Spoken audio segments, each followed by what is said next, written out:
Hello friends, അകലെ latest review. Ritika രാജുവിനോട് പറയുക, രാജു എല്ലാവരും പോയപ്പോഴൊരു സങ്കടം. രാജു, ഞാനൊരു ഡൗട്ട് ചോദിച്ചോട്ടെ? അതിനെന്താ മേഡം, ചോദിച്ചോ. അവരുടെ കൂടെ പോകാതെ നമ്മൾ രണ്ടുപേരും എന്തിനാ ഇവിടെ നിന്നത്? എൻ്റെ മേഡം എന്തുവായി ചോദിക്കുന്നത്? ഞാനിപ്പോൾ ആരാന്നാ വിചാരം? മിനിസ്റ്റർ പ്രതാപവർമ്മ സാറിൻ്റെ PA മാത്രമാണോ? അയ്യോ അല്ലേ, പ്രതാപവർമ്മ സാറിൻ്റെ മകളുടെ ഭർത്താവും കൂടെ ഇല്ലേ? ഓ, അങ്ങനെ ഒരു പോസ്റ്റ് ഉണ്ടല്ലേ. എന്നാലിപ്പോൾ മേഡത്തിന് അറിയാവോ, ഇതിനേക്കാളൊക്കെ വലിയൊരു പോസ്റ്റിലോട്ടാണ് എന്നെ ഇപ്പോൾ അപ്പോയിൻമെൻറ്റ് ചെയ്തിരിക്കുന്നത്. അതെന്ത് പോസ്റ്റാ രാജു? മേഡത്തിന് അറിയില്ലേ? ഈ താക്കോലിട്ട് നോക്കിക്കേ. ഈ തറവാടിൻ്റെ എല്ലാ മേൽനോട്ട അവകാശം ഇപ്പോൾ എനിക്കാ. ഈ മേൽനോട്ടം എനിക്കായതുകൊണ്ടേ എല്ലാ മുറികളും എനിക്ക് തുറന്ന് പരിശോധിക്കാമല്ലോ. പിന്നെന്താ രാജുവിന് എല്ലാ മുറിയും തുറക്കാമല്ലോ. എന്നാലും ആ കാര്യസ്ഥൻ അങ്കിളിനോടൊന്ന് ചോദിച്ചേക്കാം, എന്നിട്ട് തുറക്കുന്നതല്ലേ അതിൻ്റെ ഒരു മര്യാദ എന്ന് രാജു പറയുവാണ് ഋതികയോട്. ഞാനിവിടെ വന്നപ്പം മുതൽ ശ്രദ്ധിക്കുന്നതാ, ആ മുറിയിൽ എന്തോ ഒരു മിസ്റ്ററി ഉണ്ട്. ആ മുറി തുറക്കാൻ വേണ്ടിയാണല്ലോ അവിടെ കുറച്ച് ഗുണ്ടകൾ ഇന്നലെ രാത്രി വന്നതും പ്രതാപവർമ്മ സാറും രാജു എല്ലാവരും ഇടിച്ച് ഓടിച്ചതുമൊക്കെ. അങ്ങനെ രാജുവും ഋതികയും കാര്യസ്ഥനെയും കൂട്ടി ആ മുറി തുറക്കാനായിട്ട് വരുവാണ്. രാജു ചോദിക്കുന്നു, എന്താ അങ്കിളെ ഈ മുറി ഇങ്ങനെ പൂട്ടിയിട്ടിരിക്കുന്നത്? ഇതിനകത്ത് എന്തെങ്കിലും രഹസ്യമുണ്ടോ? അതിന് ഞാൻ അതിനെക്കുറിച്ച് എന്തു പറയാനാ? എന്തായാലും നിങ്ങൾ തുറക്കാൻ പോവല്ലേ, അപ്പോൾ തുറന്നിട്ട് നിങ്ങൾ തന്നെ അതങ്ങ് കണ്ടോ എന്ന് കാര്യസ്ഥനും പറയുന്നുണ്ട്. എന്നിട്ട് രാജു പറയുക, ഞാൻ രണ്ടും കൽപ്പിച്ച് മുറി തുറക്കാൻ പോവാ. അങ്ങനെ ആ പൂട്ട് തുറന്ന് ആ കതകങ്ങോട്ട് തുറക്കുമ്പോൾ നിറയെ മാറാല പിടിച്ചിരിക്കുവാണ്.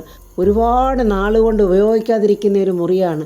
നിറയെ മാറാലയും പൊടിയും കൊണ്ട് അവർക്ക് ശ്വാസം മുട്ടുന്നുണ്ട് അതിനകത്തോട്ട് കയറുമ്പം തന്നെ. ആ മുറി ഒരു കലാക്ഷേത്രം തന്നെയായിരുന്നു. സരസ്വതി വിഗ്രഹവും നടരാജമൂർത്തിയുടെ വിഗ്രഹവും വീണയും ചെലങ്കയും അങ്ങനെ ഒരുപാട് സംഗീതോപകരണങ്ങളും ഒക്കെ അതിലുണ്ട്. അങ്ങനെ രാജുവും ഋതികയും കാര്യസ്ഥനും ചേർന്ന് ആ മാറാലകളൊക്കെ കുറേ കൈകൊണ്ടൊക്കെ ഇങ്ങനെ തട്ടിയൊക്കെ മാറ്റുകയാണ്. അപ്പോഴവിടെ മനോഹരമായ ഒരു ചിത്രം, നല്ല ഒരു നർത്തകിയുടെ ചിത്രമാണത്. ഋതിക ആ ചിത്രത്തിലോട്ട് സൂക്ഷിച്ചു നോക്കുമ്പോൾ ഋതിക അങ്ങ് ഞെട്ടിപ്പോയി. അയ്യോ, ഇത് മീര ആൻറ്റി അല്ലേ? മീര ആൻറ്റിയുടെ ചിത്രം ഇവിടെ എങ്ങനെ വന്നു? അയ്യോ രാജു, ഇങ്ങോട്ട് നോക്കിക്കേ, ഇത് കണ്ടോ മീര ആൻറ്റിയുടെ ചിത്രം. രാജു ആ ചിത്രം കണ്ടങ്ങ് ഞെട്ടിപ്പോയി. കാരണം മീര എന്ന പേരിൽ പത്മാവതി പല പ്രാവശ്യം രാജുവിൻ്റെ വീട്ടിൽ വന്നിട്ടുള്ളതാണല്ലോ. ഇതെൻ്റെ വെൽവിഷർ മീര ആൻറ്റി ആണല്ലോ. ഈ ചിത്രം എങ്ങനെയാണ് ഇവിടെ വന്നത് അങ്കിളെ എന്ന് കാര്യസ്ഥനോട് ചോദിക്കുമ്പോൾ കാര്യസ്ഥൻ പറയുന്നു, മീര ആൻറ്റിയോ? ഇത് മീര ആൻറ്റി ഒന്നും അല്ലല്ലോ കുഞ്ഞെ. ഇതാണ് സാക്ഷാൽ മഹാദേവവർമ്മയുടെയും സരസ്വതി വർമ്മ തമ്പുരാട്ടിയുടെയും ഏക മകൾ, സൂര്യമംഗലം കോവിലകത്തെ രാജകുമാരി. ഇതാണ് സൂര്യമംഗലം കൊട്ടാരത്തിലെ രാജകുമാരി പത്മാവതി. ഋതികയും രാജുവും വിശ്വസിക്കാനാകാതെ ഇങ്ങനെ അമ്പരന്ന് നിൽക്കുവാണ് ഫോട്ടോയെ നോക്കി. ഋതിക ഇങ്ങനെ അന്തം വിട്ട് ചോദിക്കുക, പത്മാവതിയോ? അതേ മോളെ, പത്മാവതി വർമ്മ. ഇതുപോലെ സരസ്വതി കടാക്ഷം കിട്ടിയ ഒരു പെൺകുട്ടിയെ എൻ്റെ ജീവിതത്തിൽ എങ്ങും ഇതുവരെയും ഞാൻ കണ്ടിട്ടില്ല. അപ്പോഴങ്കിളെ ഇത് മോളുടെ ആരായിരിക്കും? മോള് തന്നെ ഒന്ന് ചിന്തിച്ച് നോക്കിക്കേ. ഋതിക വിങ്ങിപ്പൊട്ടി കരഞ്ഞുകൊണ്ട് പറയുന്നു, അമ്മ, എൻ്റെ മാത്രം അമ്മ. അപ്പോൾ ഞാൻ കരുതിയതുപോലെ എൻ്റെ അമ്മ ദുഷ്ടയല്ലായിരുന്നു. ഋതിക കുറ്റബോധം കൊണ്ട് പൊട്ടിക്കരയുവാണ് വീണ്ടും. എൻ്റെ അമ്മ എന്നെ മറന്നു നടന്നവളല്ല. എൻ്റെ അമ്മ എൻ്റെ പിന്നാലെ തന്നെ ഉണ്ടായിരുന്നല്ലോ. എനിക്ക് കാവലായി എൻ്റെ അമ്മ എൻ്റെ കൂടെ തന്നെ ഉണ്ടായിരുന്നു. ഇതിനു മുൻപ് പത്മാവതി ഋതികയ്ക്ക് ഫോൺ ചെയ്ത് പറഞ്ഞതൊക്കെ ഋതികയ്ക്ക് ഓർമ്മയിൽ വരുക. എൻ്റെ മോൾ ആരെ ഇഷ്ടപ്പെടുന്നോ അവരുടെ കൂടെ തന്നെ എൻ്റെ മോൾ ജീവിക്കത്തുള്ളൂ. ഈ ആൻറ്റി എന്നും മോളോടൊപ്പം ഉണ്ടായിരിക്കും. അതിനുശേഷം വിളിച്ച് സംസാരിച്ചതും ഒക്കെ ഓർമ്മയിൽ വരിക. എൻ്റെ മോള് ധൈര്യമായിട്ട് പൊയ്ക്കോ, മോളോടൊപ്പം ഈ ആൻറ്റി ഉണ്ടായിരിക്കും എന്നൊക്കെ പല പ്രാവശ്യം മീരയായിട്ട് വന്ന് പത്മാവതി പറഞ്ഞിട്ടുണ്ട്. അതൊക്കെ ഓർക്കും തോറും ഋതികയ്ക്ക് സങ്കടം സഹിക്കാൻ കഴിയുന്നില്ല. ഋതിക അങ്ങ് വീണ്ടും പൊട്ടിക്കരയുവാണ്. കാരണം ഇതുവരെ അവളുടെ അമ്മയെക്കുറിച്ച് അവൾ മോശമായിട്ടായിരുന്നല്ലോ തെറ്റിദ്ധരിച്ച് വെച്ചിരുന്നതും പറഞ്ഞതും. ഋതിക വിങ്ങിപ്പൊട്ടി കരഞ്ഞുകൊണ്ട് നിറ കണ്ണുകളോടെ തന്നെ ആ പത്മാവതിയുടെ ചിത്രത്തെ ഇങ്ങനെ തൊട്ട് തലോടുവാണ്. എന്നിട്ടടക്കാനാവാത്ത സങ്കടത്തോടെ ഋതിക ഓടുവാണ് അവിടുന്ന് വെളിയിലോട്ട്. മേഡം എന്ന് വിളിച്ചോണ്ട് രാജുവും പുറകെ ഓടിപ്പോകുന്നുണ്ട്. ഋതിക നെഞ്ചത്ത് കൈവച്ചോണ്ട് അമ്മ എന്നും പറഞ്ഞ് ഏങ്ങി കരയുവാണ്. രാജു അടുത്തിയെന്ന് സമാധാനിപ്പിക്കുന്നുണ്ട്. ഇനി കരയുന്ന എന്തിനാ മേഡം? സന്തോഷിക്കുകയല്ലേ വേണ്ടത്? അമ്മ ആരാണെന്ന് മനസ്സിലായി. മേഡത്തിൻ്റെ കൂടെ തന്നെ അമ്മ ഉണ്ടായിരുന്നു എന്നും മനസ്സിലായി. ഇനി മേഡം ഇങ്ങനെ കരയരുത്. രാജു, ഞാൻ എൻ്റെ അമ്മയെ ഒരുപാട് തെറ്റിദ്ധരിച്ചു പോയി. അതൊന്നും മനഃപൂർവ്വം അല്ലല്ലോ മേഡം. ആർക്കും തോന്നുന്ന പോലെ മേഡത്തിനും തോന്നിപ്പോയി, അത്രയേ ഉള്ളൂ. അത് സ്വാഭാവികമല്ലേ മേഡം? എന്നാലും രാജു, എൻ്റെ അമ്മ, ഞാൻ ഇന്നലെ മേഡത്തിനോട് പറഞ്ഞതല്ലേ, അമ്മയൊരു ദുഷ്ടയാകാൻ യാതൊരു ചാൻസും ഇല്ലെന്ന്. മേഡത്തിൻ്റെ അമ്മ മേഡത്തിനെ വിട്ട് ദൂരോട്ട് എങ്ങും പോയിരുന്നില്ല. മേഡത്തിനെ എപ്പോഴും കാണാവുന്ന രീതിയിൽ തന്നെയാണ് താമസിച്ചിരുന്നത്. അവർ മേഡത്തിൻ്റെ ജീവിതത്തിലെ പല പ്രധാന കാര്യങ്ങൾക്കും സാക്ഷിയായിരുന്നു. ഋതിക കരഞ്ഞോണ്ട് ചോദിക്കുന്നു, പിന്നെ എന്തിനാ രാജു അമ്മ എന്നെ ഇട്ടിട്ട് പോയത്? എന്തിനാ എൻ്റെ അമ്മ എൻ്റെ സ്വന്തം അമ്മയാണെന്ന് എന്നോട് മറച്ചു വെച്ചത്? മീരയാണെന്ന് എന്തിനാ എന്നോട് കള്ളം പറഞ്ഞത്? എൻ്റെ അമ്മ എന്നെ വിട്ടിട്ട് ഇത്രയും നാൾ എവിടായിരുന്നു രാജു? എനിക്കൊന്നും മനസ്സിലാകുന്നില്ലല്ലോ രാജു. മേഡത്തിനെ ഉപേക്ഷിച്ചിട്ട് പോയൊരു അമ്മയല്ല പത്മാവതി മേഡം എന്ന് ഇപ്പോഴെങ്കിലും മേഡത്തിന് മനസ്സിലായല്ലോ. വർമ്മ സാറും പത്മാവതി മേഡവും വളരെ നല്ലവരാണ് മേഡം. പിന്നെ എന്തിനാണ് അവർ പരസ്പരം പിരിഞ്ഞത് എന്നാണ് ഇനി നമുക്ക് അറിയേണ്ടത്. എന്തിനാ സ്വന്തം മകളെ വിട്ട് അവരിങ്ങനെ മാറി നിൽക്കുന്നത്? ഇതൊക്കെ നമുക്ക് നോർമൽ സെൻസ് വെച്ച് ആലോചിക്കാവുന്നതേ ഉള്ളൂ മേഡം. വർമ്മ സാറിൻ്റെയും പത്മാവതി മേഡത്തിൻ്റെയും ജീവിതത്തിൽ കയറി ആരോ കളിച്ചിട്ടുണ്ട്. അതെന്തായാലും നമുക്ക് അന്വേഷിച്ച് കണ്ടെത്താം മേഡം. പക്ഷെ അതിനു മുമ്പ് നമുക്ക് കണ്ടെത്തേണ്ടത് മേഡത്തിൻ്റെ അമ്മയാണ്. എന്നാൽ മേഡം നമുക്ക് പോകണ്ടേ? മേഡം റെഡിയാകുക എന്നും പറഞ്ഞ് അവർ രണ്ടുപേരും കൂടെ റെഡിയാകാനായിട്ട് പോവുകയാണ്. രാജുവും ഋതികയെ അങ്ങനെ റെഡിയായി കാര്യസ്ഥൻ കുറുപ്പിനോട് പറയുന്നു, അവരുടെ പോകാത്തതുകൊണ്ട് ഒരു സ്വർഗം കിട്ടിയ സന്തോഷമായി, ഒരു വലിയ ഭാഗ്യം തന്നെ. കാര്യസ്ഥൻ പറയുന്നു, മോക്ക് എന്തായാലും അമ്മയെ കാണാൻ പറ്റി അല്ലേ?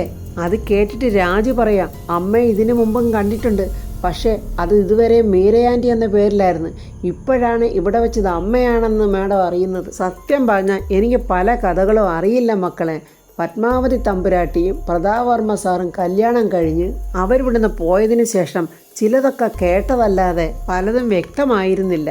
ചിലതൊക്കെ വിഷമങ്ങൾ ഉണ്ടാക്കുന്ന കാര്യങ്ങളായതുകൊണ്ട് വ്യക്തമായിട്ട് അതങ്ങോട്ട് അന്വേഷിക്കാനോട്ട് പോയതുമില്ല. അങ്കിളെ ഇങ്ങോട്ട് വന്നേ, എനിക്ക് അങ്കിളിനോടൊരു കാര്യം ചോദിക്കണം എന്നും പറഞ്ഞ് രാജു കുറുപ്പിനെ വിളിച്ച് ദൂരോട്ട് മാറി നിന്ന് സംസാരിക്കുവാണ്. അങ്കിൾ ഒരു ജഗന്നാഥനെ അറിയുമോ? അത് കേട്ടിട്ട് കുറുപ്പ് പറയുന്നത്, എനിക്കൊരു ജഗന്നാഥനെ അറിയാം, അത് വർമ്മ സാറിൻ്റെ പ്രിയ കൂട്ടുകാരനായിരുന്നു. അദ്ദേഹം ഇപ്പോൾ എവിടാണെന്നറിയോ? ഇല്ല, ആർക്കും അറിയില്ല. മുമ്പ് സുഹൃത്തുക്കളായിരുന്നു എന്ന് വെച്ച് ഇപ്പം സുഹൃത്തുക്കളാകണമെന്നൊന്നും ഇല്ലല്ലോ എന്നും കുറുപ്പ് പറയുന്നുണ്ട്. എത്ര പ്രിയപ്പെട്ട കൂട്ടുകാരാ പെട്ടെന്ന് ശത്രുക്കളായിട്ട് മാറുന്ന അല്ലേ അങ്കിളെ? എന്നാൽ ശരി അങ്കിളെ, ഞങ്ങൾ ഇറങ്ങുക എന്നും പറഞ്ഞ് രാജുവും ഋതികയും യാത്ര ചോദിക്കുവാണ്. രാജുവും ഋതികയും അങ്ങനെ അവിടുന്ന് യാത്ര പറഞ്ഞ് അവർ കാറിൽ പൊയ്ക്കൊണ്ടിരിക്കുവാണ്. വേണുവേട്ടൻ്റെ വീട്ടിൽ രാധമ്മ ഇരുന്ന് പലചരക്ക് സാധനങ്ങളുടെ പേരുമൊക്കെ എഴുതിക്കൊണ്ടിരിക്കുവാണ്. അത് കണ്ടിട്ട് കൊച്ചമ്മണി ചോദിക്കുന്നു, ഇതെന്താ രാധമ്മ അടുക്കളപ്പണി നിർത്തിയിട്ട് കഥ എഴുത്ത് തുടങ്ങിയോ? അയ്യോ, ഞാൻ കഥയൊന്നും എഴുതുവല്ല, പലചരക്ക് സാധനങ്ങൾ വാങ്ങിക്കാനുള്ള ലിസ്റ്റാണ് എഴുതുന്നത്. ജയൻ ചോദിക്കുന്നു, എൻ്റെ അമ്മയെ നിങ്ങൾക്ക് എന്താ? എനിക്ക് 2 കുന്തവാടാ. നീ എൻ്റെ അടുത്തോട്ട് മൂപ്പിച്ചോണ്ട് വന്നാലേ നിന്റെ കഥയെല്ലാം ഞാൻ വിളിച്ചു പറയും. എൻ്റെ ജയേട്ടനൊന്ന് ചുമ്മാതിരുന്നൂടെ? എന്തിനാ ഇങ്ങനെ വെറുതെ വടി കൊടുത്ത് അടിമേടിക്കാനിരിക്കുന്നത് എന്ന് പ്രിയ ചോദിക്കുമ്പോൾ കൊച്ചമ്മണി പറയുക, ഭാര്യയുടെ ഉപദേശം കേട്ട് പെറ്റതള്ളയെ അങ്ങോട്ട് കൊല്ലടാ, വന്ന് കൊല്ല്. അയ്യോ എൻ്റെ ജയൻ്റെ അമ്മയെ നിങ്ങളൊന്ന് വഴക്കുണ്ടാക്കാതിരിക്കാവോ? ഞാനിതൊന്ന് എഴുതി തീർത്തോട്ടെ എന്ന് രാധമ്മ പറയുക. എൻ്റെ അമ്മ ഇങ്ങനെ വഴക്കുണ്ടാക്കിയത് കൊണ്ടല്ലേ ഏതാണ്ട് പപ്പടം എഴുതിയപ്പോൾ പടവായിപ്പോയി. അതെന്തായാലും നന്നായി, അങ്ങനെയെങ്കിലും ഈ രാധമ്മയൊന്ന് ചിരിച്ചല്ലോ. ഇപ്പോൾ സാധനങ്ങളുടെ ലിസ്റ്റ് മേടിക്കാനായിട്ട് വേണുവേട്ടൻ അങ്ങോട്ട് വരുന്നുണ്ട്. കൊച്ചമ്മണി അത് കണ്ടിട്ട് പറയാം, ഓ രാധമ്മയുടെ ചിരി ഇപ്പം മാറും, സാധനങ്ങളുടെയൊക്കെ ലിസ്റ്റ് തയ്യാറാക്കിയെങ്കിൽ ഇങ്ങോട്ട് തന്നേ എന്ന് വേണുവേട്ടൻ ചോദിക്കുമ്പോൾ പെട്ടെന്ന് രാധമ്മയായി എഴുതിയ പേപ്പർ കൊടുക്കുന്നുണ്ട്. കൊച്ചമ്മണി ചോദിക്കുക, ഈ പൊരി വെയിലത്ത് അച്ഛൻ എന്തിനാ പോകുന്നത്? ജയൻ ഇവിടെ വെറുതെ കുത്തിയിരിക്കുമല്ലയോ, ഇവൻ അങ്ങോട്ട് പോയി വാങ്ങിച്ചുകൊണ്ട് വന്നുകൂടെ എന്ന് പറയുമ്പോൾ നമ്മുടെ വേണുവേട്ടൻ കൊച്ചമ്മനോട് പറയാം, അയ്യോ മിസ്റ്റർ ജയനെ എൻ്റെ ഒന്നാന്തരം മരുമോനാ. വേണുവേട്ടൻ ഒരു കളിയാക്കലിക്കൂടാണ് കൊച്ചമ്മണിയോട് പറയുന്നത്, മരുമക്കളെ ഏതെങ്കിലും ഒരു അമ്മായിയച്ഛൻ കടയിലെങ്ങാനും വിടുവോ? കൊച്ചമ്മണി ആരാ മോള്? കൊച്ചമ്മണി പറയാ, മരുമോനെ കടയിൽ വിടാനുള്ള ബഹുമാനം കൊണ്ടൊന്നും അല്ല, കാശും കൊടുത്തവനെ കടയിലോട്ട് വിട്ടാലേ അവനാ കാശ് കൊണ്ടുപോയി പുട്ടടിക്കും. പ്രിയയ്ക്ക് അത് കേട്ടിട്ട് സുഖിച്ചില്ല. ദാണ്ടേ എൻ്റെ ജയേട്ടൻ അങ്ങനത്തെ തറപ്പണിയൊന്നും ചെയ്യില്ല, ഇവൾ ഒറ്റ ഒരുത്തിയാ ഇവനെ ഇങ്ങനെ വഷളാക്കുന്നത്. അത് കേട്ടിട്ട് വേണുവേട്ടൻ പറയാം, പോട്ടെ ജയൻ്റെ അമ്മ, പിള്ളേരല്ലേ. പിന്നെ ഒരു മുതിർന്ന പിള്ളേരുടെ അച്ഛനായി ജയൻ, ഇവനാണോ പിള്ളേർ? അത് കേട്ടിട്ട് നമ്മുടെ വേണുവേട്ടൻ ഒരാക്കി ചിരിച്ചുകൊണ്ട് ആ ലിസ്റ്റും വാങ്ങിച്ചുകൊണ്ട് അങ്ങ് പോവുകയാണ്. കൊച്ചമ്മണി എല്ലാവരോടും കൂടി പറയുക, ഞാൻ ആ ഋതിയ കൊച്ചിനോട് മോശമായിട്ട് പെരുമാറിയത് ഒട്ടും ശരിയായില്ല, എനിക്ക് തന്നെ വല്ലാത്ത കുറ്റബോധം തോന്നുക. അത് കേട്ടിട്ട് രാധമ്മയ്ക്കും ചിരി വരുന്നുണ്ട്. വേണുവേട്ടൻ അങ്ങനെ സാധനമൊക്കെ മേടിക്കാനായിട്ട് പോയിക്കൊണ്ടിരിക്കുമ്പോഴാണ് പെട്ടെന്ന് ഓർമ്മ വരുന്നത്, ഫോൺ എടുത്തില്ലല്ലോ എന്ന്. തിരിച്ച് വീട്ടിലോട്ട് പോവുകയാണ് ഫോൺ എടുക്കാനായിട്ട്. കൊച്ചമ്മണി എല്ലാവരോടും ചർച്ച ചെയ്യുവാണ്. കോവിലകത്തെ സ്വത്തുക്കളെല്ലാം രാജുവിനെ ഏൽപ്പിച്ചതുപോലെ വർമ്മസാറിൻ്റെ സ്വത്തുക്കളും രാജുവിന് കൊടുക്കും. ഈ സ്വത്തുക്കളെല്ലാം കൊച്ചിൻ്റെതല്ലയോ എന്ന് പറയുമ്പോൾ രാധമ്മയുടെ മുഖത്തൊരു സന്തോഷമൊക്കെ വരുന്നുണ്ട്. എന്തായാലും പിണക്കിയത് മോശമായിപ്പോയി. ഇത്രയൊക്കെ കാശുള്ളവരെ പിണക്കി നിർത്തുന്നതൊക്കെ ശരിയല്ല. അത് കേട്ടിട്ട് രാധമ്മ പറയുക, ഓ പിന്നെ കാശുള്ളവർ, എൻ്റെ ജയൻ്റെ അമ്മേ, മുമ്പ് ഇതുപോലൊക്കെ തന്നെ ഉണ്ടായിട്ടുണ്ട്. വലിയ അഭിമാന സ്തംഭമാ എൻ്റെ മകൻ രാജു. അവസാന നിമിഷം അവനെല്ലാം വേണ്ടാന്ന് വെക്കും. അത് കേട്ടിട്ട് ജയൻ പറയുന്നു, ഇത് അഭിമാനമല്ല ദുരഭിമാനം എന്നാ പറയേണ്ടത്. നമ്മുടെ വേണുവേട്ടൻ ഇവരുടെ സംഭാഷണമൊക്കെ ആ ജനലിൻ്റെ അടുത്ത് നിന്ന് കാണുന്നുണ്ട്. അച്ഛനും മോനും ആ കാര്യത്തിൽ ഒട്ടും മോശക്കാരല്ല. രാധമ്മ പറയുന്നു, അവർ നല്ലവരായിരുന്നെങ്കിലേ ഞാനും എൻ്റെ പിള്ളേരും ഇങ്ങനെ ഈ വാടക വീട്ടിൽ കിടക്കുമായിരുന്നു. ജയൻ പറയുന്നു, ഇത്രയും കോടികളുള്ള വീട്ടിലെ ബന്ധവാ, ഒരു വീടെങ്കിലും ചോദിച്ച് വാങ്ങിച്ചുകൂടെ? ഋതികയുടെ സ്വത്തും മുതലുമൊക്കെ കണ്ടപ്പോൾ മുതൽ കൊച്ചമ്മണിക്കൊരു പശ്ചാത്താപവും കുറ്റബോധം. അത് ശരിയാണോന്നറിയില്ല, അതോ ഇനി സ്വത്തുക്കളൊക്കെ അടിച്ചു മാറ്റിയെടുക്കാനാണോന്നും അറിയില്ല. ആ ഋതിക കൊച്ചിനോട് അങ്ങനെ അകലുന്നത് ശരിയല്ല. പതുക്കെ അങ്ങ് ഒട്ടിക്കൂടിയാലോ എന്ന് ആലോചിക്കുവാ ഞാനങ്ങ്. രാധമ്മ പറയുന്നു, അതെ, ഒന്നും കിട്ടാൻ പോകുന്നില്ല. വെറുതെ ആ പെങ്കൊച്ചിനെ സപ്പോർട്ട് ചെയ്തിട്ട് ഒരു കാര്യവും ഇല്ല. എന്തായാലും ആ കോവിലകത്തിൻ്റെ മുഴുവൻ ചുമതലയെ അവർ രാജുവിന് കൊടുത്തല്ലോ. എന്തുമാത്രം വരുമാനമാ ആ കോവിലകത്തോട്ട് കുമിഞ്ഞു കൂടുന്നത്. പിന്നെ കുറേയൊക്കെ കാര്യസ്ഥന്മാർ കട്ടുമുടിപ്പിക്കുമായിരിക്കും. ഞാൻ രാജുമോനോടൊന്ന് സംസാരിച്ചിട്ട് ഞാൻ ആ കോവിലകത്തോട്ട് താമസം അങ്ങോട്ട് മാറിയാലോ എന്ന് ആലോചിക്കുക. കൊച്ചമ്മണി ആ പറഞ്ഞതൊക്കെ കേട്ടിട്ട് എല്ലാവരും പരസ്പരം അങ്ങോട്ടും ഇങ്ങോട്ടും നോക്കുക. എന്ന് വെച്ചാൽ മൊത്തത്തോടെ കോവിലകം വിഴുങ്ങാനാണല്ലോ കൊച്ചമ്മണിയുടെ പ്ലാന്. എന്തായാലും ആ കോവിലകത്തേക്കൊരു മഹാറാണി അത്യാവശ്യമല്ലേ? ഞാനാണെങ്കിൽ രാജുവിൻ്റെ ബന്ധുവല്ലയോ, പിന്നെ ഞാനായാൽ എന്താ കുഴപ്പം? വേണുവേട്ടന് ചിരി വരുന്നുണ്ട്. ഇപ്പം ശരിയാക്കി തരാമെന്നുള്ള ഭാവത്തിലാണ് വേണുവേട്ടൻ അകത്തോട്ട് വരുന്നുണ്ട്. എൻ്റെ പൊന്നമ്മച്ചി, ദയവ് ചെയ്ത് എൻ്റെ മകനെ ഉപദ്രവിക്കല്ലേ. അല്ല, ഇത് ഏത് വഴിയെ കൂടെ പാഞ്ഞു കയറി വന്നതാ എന്ന് കൊച്ചമ്മണി ചോദിക്കുമ്പോൾ വേണുവേട്ടൻ പറയുന്നത്, അയ്യോ, ഞാൻ എൻ്റെ മൊബൈൽ എടുക്കാൻ മറന്നുപോയതാ. ഞാനും എൻ്റെ മകനും നല്ലതുപോലെ അധ്വാനിച്ച് കഷ്ടപ്പെട്ടാണ് ജീവിക്കുന്നത്. കണ്ടവരുടെ മുതലൊന്നും ഞങ്ങൾക്ക് വേണ്ട. ഈ ഔദാര്യമൊക്കെ പറ്റി ഞങ്ങൾക്ക് ശീലവും ഇല്ല. കോവിലകം രാജുവിനോട് നോക്കി നടത്താൻ പറഞ്ഞത് അവരുടെ മര്യാദ. അതവൻ നോക്കി നടത്തുകയും ചെയ്യും. അതവൻ്റെ മര്യാദ. അവനാ ചുമതലയൊക്കെ കിട്ടിയെന്ന് കരുതി അവനോ ഇവിടെ ഉള്ളവരോ അവിടെ ചെന്ന് കിടക്കത്തില്ല. അപ്പോഴേ തിളപ്പിക്കാനായിട്ട് അടുപ്പത്ത് വെച്ചിരിക്കുന്ന ആ പരിപ്പും കലം ഉണ്ടല്ലോ, അതങ്ങ് ഇറക്കി വെച്ചേരെ. ഇവിടുത്തെ കലത്തിൽ അത് വേവില്ല. അപ്പോൾ പ്രിയ വേണുവേട്ടൻ്റെ ഫോൺ കൊണ്ടുവന്ന് കൊടുക്കുന്നുണ്ട്. വേണുവേട്ടൻ ആ ഫോണും വാങ്ങിച്ചുകൊണ്ട് പുറത്തോട്ട് പോവുകയാണ്. കൊച്ചമ്മണി ഒന്ന് കളിയാക്കാൻ വേണ്ടി ജയൻ ചോദിക്കുന്നു, അപ്പോഴമ്മേ പഴങ്കഞ്ഞി എടുക്കട്ടെ? പഴങ്കഞ്ഞി അത് നിൻ്റെ അപ്പനും കൊണ്ട് കൊടുക്കടാ. കൊച്ചമ്മണിയുടെ ഈ അതിമോഹവും ആക്രാന്തിയൊക്കെ കണ്ടിട്ട് അവരെല്ലാവരും ചിരിച്ചോണ്ടങ്ങ് അകത്തോട്ട് കയറി പോവുകയാണ്.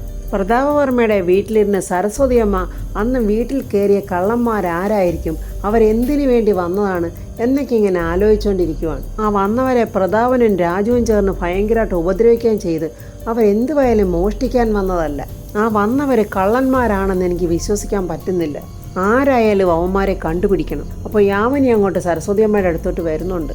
അമ്മയ്ക്ക് എന്തോ ഒരു ടെൻഷൻ പോലെ. അല്ല മോളെ, എനിക്കിപ്പോഴും ആ ഷോക്ക് അങ്ങോട്ട് മാറിയിട്ടില്ല. പാതിരാത്രിക്ക് തറവാട്ടിലോട്ട് കയറി വന്നിട്ടുള്ള ആ ആക്രമണം അതിനി കള്ളന്മാർ തന്നെയാണോ? കള്ളന്മാരാണെന്ന് എനിക്ക് തോന്നുന്നില്ലമ്മേ എന്ന് യാമിനിയും പറയുവാണ്. പക്ഷെ അമ്മയെ ആക്രമിക്കാൻ മാത്രം ധൈര്യമുള്ള ആൾക്കാർ അവിടെ ഉണ്ടോ? എല്ലാ പ്രൊട്ടക്ഷനുമുള്ള ഭരണാധികാരികൾ വരെ ആക്രമിക്കപ്പെടുന്നു. പിന്നെ എന്നെ കൊല്ലാനാണോ പ്രയാസം? നമ്മൾ വിചാരിക്കും നമുക്ക് ശത്രുക്കളില്ലെന്ന്. പക്ഷെ നമ്മളോട് അടുത്തുകൂടി നമ്മളോടൊപ്പം ചിരിച്ചു കൂടെ നിൽക്കുന്നവരായിരിക്കും നമ്മളുടെ മുഖ്യമായ ശത്രു. സരസ്വതിയമ്മ അങ്ങനെ യാമിനിയോട് അതൊക്കെ പറഞ്ഞുകൊണ്ട് നിൽക്കുമ്പോൾ അംബിക അവിടെ വന്ന് മറിഞ്ഞു നിന്ന് നോക്കുവാണ് അവരെ. അപ്പോൾ ഫ്രണ്ട്സ്, അംബികയാണ് ഇതിൻ്റെ പിന്നിലെന്ന് യാമിനിക്കും സരസ്വതിയമ്മയ്ക്കും മനസ്സിലായിട്ടുണ്ട്. പക്ഷെ അവർ രണ്ടുപേരും തുറന്ന് പറയുന്നില്ലെന്ന് മാത്രം. ഇനി എന്തായാലും രാജുവും ഋതിയും പത്മാവതിയെ തിരിച്ചറിഞ്ഞ സ്ഥിതിക്ക് പത്മാവതിയെ കണ്ടുപിടിക്കുകയും പത്മാവതിയിൽ നിന്ന് കിട്ടിയ അറിവുകളെല്ലാം വെച്ച് അംബികയോട് കണക്ക് ചോദിക്കാനായിട്ട് അവർ രണ്ടുപേരും എത്തുമെന്നുള്ള റിവ്യൂമായി നമുക്ക് നാളെ കാണാം. എൻ്റെ ഈ റിവ്യൂ ഇഷ്ടപ്പെട്ടാൽ ലൈക്കും കമൻസും, സബ്സ്ക്രൈബ് ചെയ്യാത്തവർ സബ്സ്ക്രൈബ് ചെയ്യണേ.